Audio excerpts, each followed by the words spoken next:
Hello everyone, and welcome to Power Pages Tips.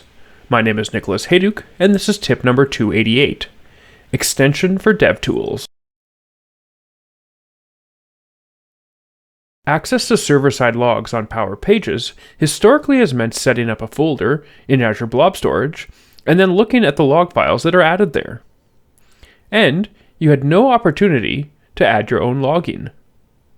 Now, with a new extension in Edge DevTools, you can see logs in real time and add your own logs with Liquid. Before we dive into the details, don't forget to subscribe to the Engineered Code YouTube channel for our weekly tips, monthly community calls, and lots of other Power Pages and Power Platform content. The Microsoft Power Pages add-on can be installed from the Edge add-on site. Once installed, you'll see Power Pages in the activity bar of the Edge developer tools. If your site is in private mode, logs will automatically start showing in the Power Pages area. If your site is public, you need to set the user trace /debug site setting to true for the logs to appear.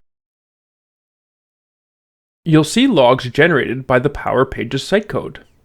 To test this out, try logging in with the incorrect credentials, and you'll see details about the failure. You can also add your own logs via Liquid, using the log tag with the message attribute. While only available for Edge right now, hopefully we'll see that extended to other Chromium-based browsers. And I'm sure we'll see the messages logged automatically by the site code expanded over time as well. Thanks for watching, and I hope you found the Power Pages tip number 288 on Extension for DevTools useful.